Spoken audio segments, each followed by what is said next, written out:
ഫേസ്ബുക്കും ഇൻസ്റ്റയും, ഫേസ്ബുക്കാണ് ഏറ്റവും കൂടുതൽ. ഒന്നും തുറക്കാൻ പറ്റുന്നില്ല.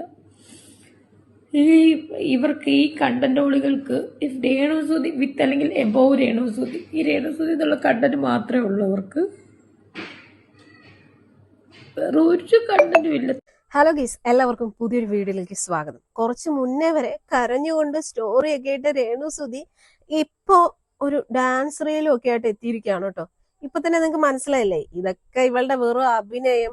എന്തൊക്കെയായിരുന്നു കരച്ചില്, എന്തൊക്കെ നാടകങ്ങളായിരുന്നു. ഞാൻ ഇനി ജീവിക്കത്തില്ല. ഇപ്പൊ സങ്കടം എല്ലാം മാറി, കരച്ചില് മാറി, എല്ലാം മാറി. ഇത് 2 റീലാണ് ഇപ്പൊ അടുപ്പിച്ച് ഇൻസ്റ്റഗ്രാമിൽ പോസ്റ്റ് ചെയ്തിരിക്കുന്നത്. എന്തായാലും കൊള്ളാം കേട്ടോ. ഇപ്പൊ ഒരു കാര്യം ജനങ്ങൾക്ക് നന്നായിട്ട് മനസ്സിലായി. കിച്ചു പറഞ്ഞെല്ലാം സത്യം തന്നെയാണ്. കാരണം ഇവള് അഭിനയിക്കാൻ നല്ല മിടുക്കിയ. ഇവക്ക് ശരിക്കും പറഞ്ഞു കഴിഞ്ഞാലുണ്ടല്ലോ, ആൽബത്തിലൊക്കെ അഭിനയിക്കുമ്പോ അവക്കൊരു അഭിനയം വരത്തില്ല, പക്ഷെ ജീവിതത്തില് കിടിലനായിട്ട് അഭിനയിക്കും. അതിന് ഉദാഹരണമാണല്ലോ കുറച്ച് മുന്നേ വന്ന് കരഞ്ഞുള്ള വീഡിയോസ് ഒക്കെ ഇടുന്നു. അത് കഴിഞ്ഞ് ഒരു മണിക്കൂർ പോലും ആയില്ല, അതിന് മുന്നേ അടുത്ത റീല് വന്നു കഴിഞ്ഞു, ഹോട്ടായിട്ടുള്ള. ഇതിലൊക്കെ രസം എന്താന്ന് വെച്ച് കഴിഞ്ഞാൽ ഉണ്ടല്ലോ, ഈ സംഭവമൊക്കെ നടന്നു, കിച്ചു വന്നിട്ട് സത്യങ്ങളൊക്കെ തുറന്നു പറഞ്ഞു. അത് കണ്ടതിന് ശേഷം ഇവള് ഇൻസ്റ്റഗ്രാമിൽ വന്ന് കരഞ്ഞൊക്കെ വീഡിയോ ഇട്ടു. അത് കൂടാതെ ഇവളുടെ സബ്സ്ക്രിപ്ഷനിലില്ലേ, അതിൽ ഇവളുടെ ഹോട്ടായിട്ടുള്ള വീഡിയോ ഇട്ടു. പൈസ കൊടുത്ത് സബ്സ്ക്രിപ്ഷൻ എടുത്തിരിക്കുന്നവർക്ക് കാണാൻ വേണ്ടിയിട്ട് ഇവളുടെ ഹോട്ടായിട്ടുള്ള എക്സ്ക്ലൂസീവ് ആയിട്ടുള്ള വീഡിയോ ഒക്കെ ഇട്ടിരിക്കുന്നു.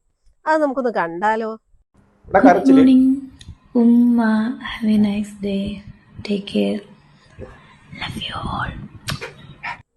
അപ്പൊ എങ്ങനെയുണ്ട്, കണ്ടില്ലേ? പ്രശ്നങ്ങൾ അവിടെ നടക്കും. അതൊന്നും വലിയ മൈൻഡ് ഒന്നുമില്ല. ജനങ്ങളെ കാണിക്കാൻ വേണ്ടിയിട്ട് ഒന്ന് വന്നിരുന്ന് കരയും.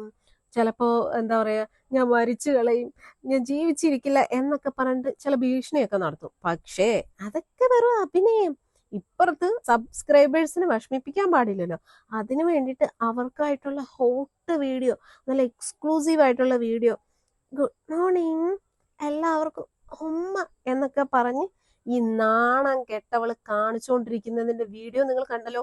ഇത് ഇന്ന് രാവിലെ ഇവളുടെ ഇൻസ്റ്റഗ്രാമില് സബ്സ്ക്രൈബ് ചെയ്തിരിക്കുന്നവർക്ക് വേണ്ടി ഇട്ടിരിക്കുന്ന എക്സ്ക്ലൂസീവ് വീഡിയോയാണ്.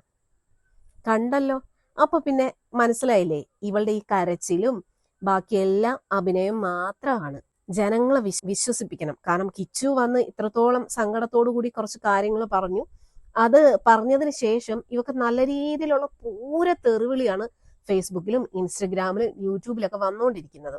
അപ്പൊ അവക്ക് മനസ്സിലായി ഇതിനെതിരെയും ഇവള് എന്താ പറയാ, ഇവക്ക് മറുത്തൊന്നും പറയാനില്ല. കാരണം അവൻ വന്ന് പറഞ്ഞെല്ലാം സത്യസന്ധമായിട്ടുള്ള കാര്യങ്ങളാണ്. ഇവിടെ ഈ പറയുന്ന യൂട്യൂബേഴ്സോ അല്ലെങ്കിൽ വേറെ ആരും തന്നെയല്ല ഈ കഥ ഉണ്ടാക്കി പറഞ്ഞിരിക്കുന്നത്. അത് അനുഭവിച്ച ആ കുഞ്ഞ് തന്നെ വന്നിട്ടാണ് ഇതെല്ലാം പറഞ്ഞിരിക്കുന്നത്. അവൻ സഹി കെട്ടെന്ന് വെച്ചാൽ അവൻ സഹി കെട്ടു. അവന്റെ അച്ഛൻ മരണപ്പെട്ടു പോയി. അവൻ ഇനി ആകെ ഉള്ളതെന്ന് പറയണ അവന്റെ അനിയൻ മാത്രമാണ്.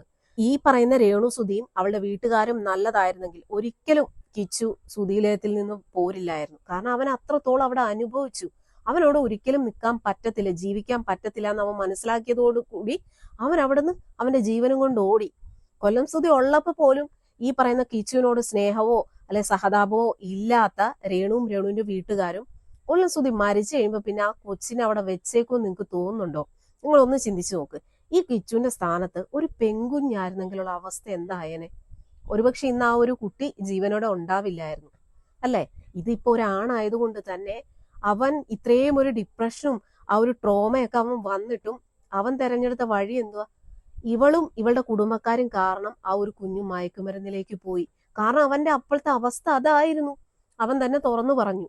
വേണമെങ്കിൽ അവനതൊക്കെ മറച്ചു വെക്കാമായിരുന്നു. പക്ഷെ അവൻ പറയാനുള്ളതെല്ലാം അവൻ തുറന്നു പറഞ്ഞു കഴിഞ്ഞു.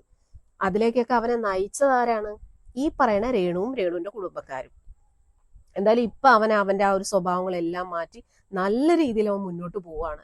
എനിക്ക് പറയാനുള്ളത്, ആ കുഞ്ഞ് നന്നായിട്ട് പഠിച്ച് അവന് നല്ലൊരു ജോലി അവൻ നേടട്ടെ. എന്നിട്ട് നല്ല അന്തസ്സായിട്ട് ജീവിച്ച് കാണിച്ചു കൊടുക്കണം ഇവളുടെ വീട്ടുകാരുടെയൊക്കെ മുന്നിൽ. എന്തായാലും അവള് നാണം കെട്ട് നാറി മെഴുകിയിരിക്കുകയാണ്. ഇത്രയും ജനങ്ങൾ മനസ്സിലാക്കി കഴിഞ്ഞു അവൾ എന്താണെന്നുള്ളത്.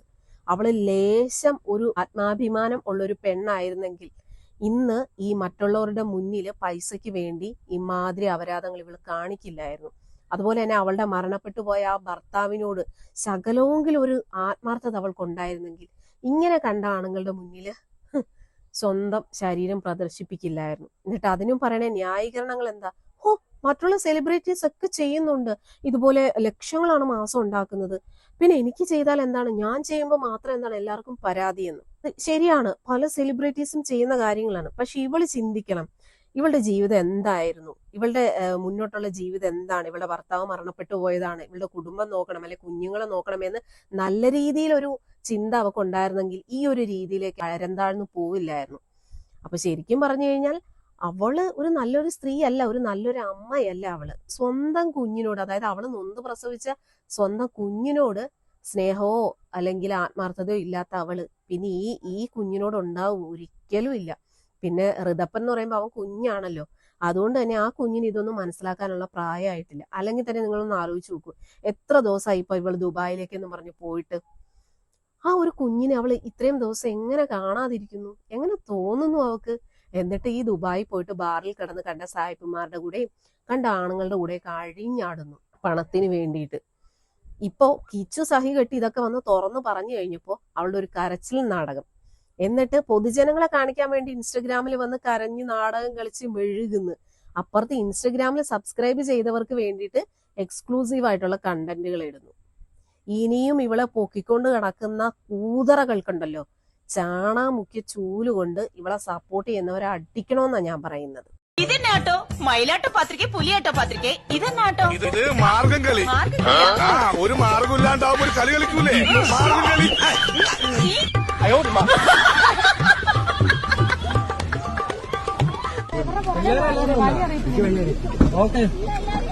അപ്പൊ മൂത്ത മോന്റെ കൂടെ ഞാൻ കാറിൽ കയറി, അവനെ ഞാൻ നോക്കുന്നില്ല, അവനതെ നോക്കണം, ഞാൻ നോക്കുന്നുണ്ടോ അവന്?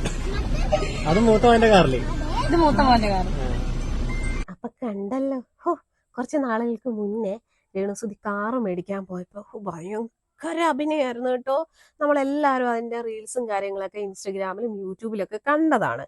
കാറ് മേടിക്കാൻ പോകുമ്പോ മൂത്ത മകന്റെ കൂടെ പോകുന്നു, മൂത്ത മകന്റെ കയ്യിൽ താക്കോല് കൊടുക്കുന്നു. എന്തായിരുന്നു ഒരു അഭിനയം! അപ്പൊ മനസ്സില് ആ പറയുന്ന ആ മൂത്ത മകനോട് യാതൊരുവിധ ആത്മാർത്ഥതയോ സ്നേഹമോ ഒന്നും തന്നെ ഇല്ല. മറ്റുള്ള ആൾക്കാരെ കാണിക്കാൻ വേണ്ടിയിട്ടുള്ള വെറും പ്രഹസനം മാത്രമായിരുന്നു. എന്നിട്ട് ആ കാറിൽ വെച്ച് പറയുന്ന കേട്ടില്ലേ, ഞാൻ മൂത്ത മകനെ നോക്കുന്നില്ലെന്നല്ലേ പറയുന്നേ? സത്യമല്ലേടി? ഇപ്പൊ അവസാനം ആ കുഞ്ഞ് തന്നെ വന്നിട്ട് പറഞ്ഞില്ലേ അവൻ അനുഭവിച്ചുകൊണ്ടിരുന്നത് എന്താണെന്നുള്ളത്? പറഞ്ഞില്ലേ? അതാണ് പറയുന്നത്, കർമ്മ എന്നൊന്നും ഉണ്ടെന്ന് പറയുന്നത് സത്യം തന്നെയാണ്. ഇനി ഇതല്ല, ഇതിനപ്പുറവും ആ കുഞ്ഞ് വന്ന് തുറന്നു പറയും. ഇതിലൊക്കെ രസം എന്താന്ന് വെച്ച് കഴിഞ്ഞാൽ, ഈ പറയുന്ന രേണുസുധിയുടെ അയൽവക്കത്തുള്ള ചില ആൾക്കാരുടെയൊക്കെ വോയിസ് ഒക്കെ ഇതിനു മുന്നേ കേട്ടിട്ടുണ്ടായിരുന്നു. അതിലൊക്കെ പലരും പറയുന്നത് എന്താന്ന് വെച്ച് കഴിഞ്ഞാൽ, കൊല്ലം സുധിയെ വരെ ഇവള് ഉപദ്രവിക്കുമായിരുന്നു, വഴക്കായിരുന്നു, നല്ല രീതിയിൽ ഉപദ്രവിക്കുമായിരുന്നു എന്നാണ് പല ആൾക്കാരും അയൽവക്കക്കാർ തന്നെ പറഞ്ഞുകൊണ്ടിരുന്നത്. അതിലും സംശയമുണ്ട്. അതൊക്കെ ഇനി നമുക്ക് അറിയണമെന്നുണ്ടെങ്കിൽ കിച്ചു വന്ന് സത്യങ്ങൾ തുറന്ന് പറഞ്ഞേ പറ്റുകയുള്ളൂ. കാരണം ഇനിയെങ്കിലും ഈ പറയുന്ന കൊല്ലം സുധിയെ വെച്ചിട്ട് ഇവളിങ്ങനെ മാർക്കറ്റ് ചെയ്യരുത്. അവൾ അന്തസ്സുണ്ടെങ്കിൽ അവൾ നല്ല രീതിയിൽ ജോലി ചെയ്ത് അവൾ ജീവിക്കട്ടെ, അവൾ അഭിനയിക്കട്ടെ, നല്ല രീതിയിൽ അഭിനയിച്ച് അവൾ ജീവിക്കട്ടെ. ആ കുഞ്ഞിനെയോ കുടുംബം എന്താന്ന് വെച്ചാൽ നോക്കട്ടെ. കാരണം ഇവളുടെ കുടുംബത്തിലുള്ള ആരും പണിക്ക് പോകത്തില്ലല്ലോ, വിയർപ്പിന്റെ അസുഖമുള്ളതാണല്ലോ. അയ്യോ, ഇവളുടെ ഒരു ചേച്ചിയുണ്ട്, ചേച്ചിയുടെ ഒരു മൊണ്ണ പിടിച്ചൊരു ഭർത്താവുണ്ട്. അവനെ കുറിച്ചൊക്കെ ആ കിച്ചു പറയുന്ന കേട്ടപ്പോഴുണ്ടല്ലോ, അയ്യോ അവന്റെ മോന്തക്കുറ്റടിച്ച് പൊളിക്കാനാണ് തോന്നിയത്. പിന്നെ ഇവളുടെ തന്ത, നമ്മുടെ അതുൽ വ്ലോഗ് പറയുന്ന പോലെ തങ്കൻ ചേട്ടൻ, അയ്യോ അതൊരു ഒന്നൊന്നര മുതൽ തന്നെയാണ് കേട്ടോ ഈ തങ്കൻ ചേട്ടൻ. പുള്ളി ഇതിനു മുന്നേ, കുറച്ച് നാളുകൾക്ക് മുന്നേ ഈ രേണുസുധിയുടെ വീഡിയോ ഇട്ട സമയത്ത് അയാൾ എനിക്ക് വന്ന് കമന്റ് ഇട്ടിട്ടുണ്ടായിരുന്നു.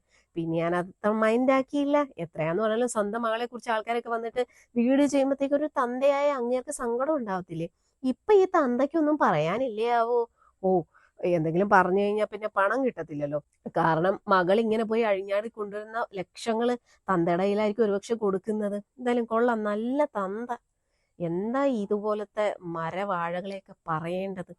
ഇനിയും ഇവളെ പൊക്കി തലയെ വെച്ചുകൊണ്ട് നടക്കുന്ന ആൾക്കാരോട് എനിക്ക് പറയാനുള്ളത്, നിങ്ങളുടെയൊക്കെ വീട്ടിൽ സ്ത്രീകളോ കുട്ടികളോ അല്ലെ അമ്മമാരോ ഒക്കെ ഉണ്ടെന്നുണ്ടെങ്കിൽ നിങ്ങളുടെ വീട്ടിലെ സ്ത്രീകളും ഇതേ രീതിയിലായിരിക്കും ജീവിക്കുന്നത്. അതുകൊണ്ടാണല്ലോ ഇവളെ പോലുള്ള ഒരു കൂതറയെ ആൾക്കാർ ഇങ്ങനെ സപ്പോർട്ട് ചെയ്യുന്നത്. എന്തായാലും ഒരു കാര്യം ഉറപ്പാ, എത്രയൊക്കെ സങ്കടം വന്നു എന്ന് പറഞ്ഞാലും ഒരിക്കലും അവളായിട്ട് അവളുടെ ജീവനൊന്നും കളയാൻ പോകുന്നില്ല. അതൊക്കെ വെറും ഭീഷണി മാത്രമാണ്. എന്താ പറയാ, അവളോടൊരു സെന്റിമെന്റ്സ് തോന്നാനും അത് ആൾക്കാരെ ഒന്ന് പേടിപ്പിക്കാൻ വേണ്ടിയിട്ട് ഇവളിടുന്ന നമ്പരല്ലേ ഇവളൊന്നും ഒരു മണ്ണാങ്കട്ടയും ചെയ്യാൻ പോകുന്നില്ല.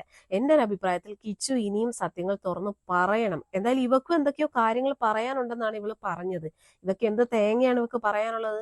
ധൈര്യം ഉണ്ടെങ്കിൽ അവളൊന്ന് പറയട്ടെ. അപ്പൊ പിന്നെ ബാക്കി കാര്യങ്ങൾ കിച്ചുവും പറയും. ഇപ്പൊ KSDC ഫിറോസ് ആണെങ്കിൽ പോലും ഇന്ന് പോസ്റ്റ് ഇട്ടിട്ടുണ്ടായിരുന്നു.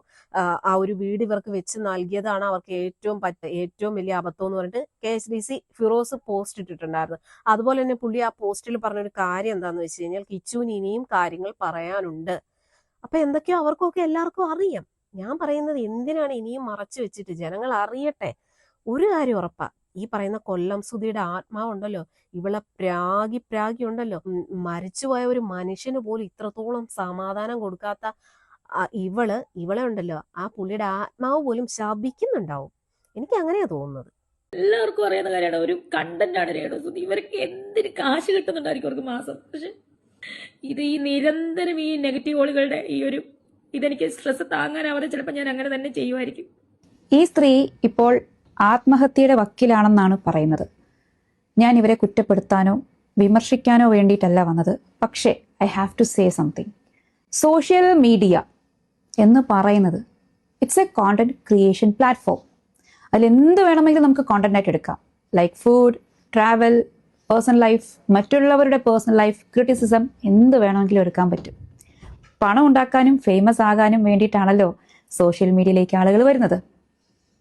അല്പവസ്ത്രം ധരിച്ചും പാട്ടും പാടി ഡാൻസും ചെയ്ത് മറ്റു പുരുഷന്മാർക്കൊപ്പമുള്ള പല രീതിയിലുള്ള ആക്ടിംഗ് ഒക്കെ ചെയ്ത് നെഗറ്റീവായി പെട്ടെന്ന് ഫേമസ് ആകാനും പണം ഉണ്ടാക്കാനും കഴിയും. അതേസമയം നല്ല നല്ല കോണ്ടന്റ് ഹാർഡ് വർക്ക് ചെയ്ത് പതുക്കെ ഫേമസ് ആകുന്നവരും ഉണ്ട് കേട്ടോ, പെട്ടെന്നാകുന്നവരും ഉണ്ട്. അപ്പൊ ഇവിടെ ഒരു കാര്യം ശ്രദ്ധിക്കേണ്ടത്, മോശമായിട്ടുള്ള കണ്ടന്റ് ചെയ്താലും നല്ല കണ്ടന്റ് ചെയ്താലും വിമർശനം, ക്രിറ്റിസിസം തീർച്ചയായിട്ടും ഉണ്ടാകും. ഇവൻ പ്രധാനമന്ത്രിയെ പോലും ക്രിട്ടിസൈസ് ചെയ്യുന്നു. So it's a part of game. Social മീഡിയയിലേക്ക് ഇറങ്ങുന്നുണ്ടെങ്കിൽ ക്രിറ്റിസിസം അത് ഉൾക്കൊള്ളാനുള്ള ശക്തി വേണം. ഓക്കെ, പിന്നെ എന്ത് ചെയ്താലും അതിനെ സഹിക്കേണ്ട ആവശ്യമില്ല. അതിനിവിടെ നിയമവും ഉണ്ട്. അപ്പോൾ നിയമപരമായി പോകേണ്ടത് അങ്ങനെ പോവുക. അതല്ലെങ്കിൽ be careful. Social media is very very dangerous. അതെങ്ങനെ യൂസ് ചെയ്യണമെന്ന് കൃത്യമായി അറിഞ്ഞ് അതേപോലെ ചെയ്താൽ ഒരു കുഴപ്പമില്ല. അല്ലെങ്കിൽ പല രീതിയിലുള്ള പ്രശ്നങ്ങളും ഭാവിയിൽ വരും. പിന്നെ ഒരേ ഒരു കാര്യം എനിക്ക് പറയാനുള്ളത്, സോഷ്യൽ മീഡിയയിൽ വീഡിയോസ് ചെയ്യുമ്പോൾ നമ്മുടെ സന്തോഷം മാത്രം നോക്കാതെ നമ്മുടെ കുടുംബത്തിൻ്റെ സന്തോഷം കൂടി കൺസിഡർ ചെയ്യണം.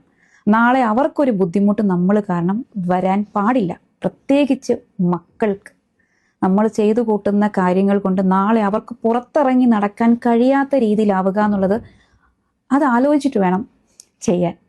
അപ്പോൾ ഈ രേണുസുതി എന്ന് പറയുന്ന ഈ സ്ത്രീക്ക് ഇപ്പോഴുണ്ടാകുന്ന ഈ ബുദ്ധിമുട്ടുകൾക്ക് കാരണം എന്താണെന്നുള്ളത് സ്വയം തന്നെ ഒന്ന് ആലോചിച്ചു നോക്കൂ. ഉചിതമായ തീരുമാനമെടുക്കൂ. മറ്റുള്ളവർക്ക് ബുദ്ധിമുട്ട് വരാത്ത രീതിയിൽ. പണം മാത്രമല്ല ഇമ്പോർട്ടൻ്റ്, ശരിയല്ലേ? മനസ്സമാധാനം അത് വളരെ ഇമ്പോർട്ടൻ്റ് ആണ്.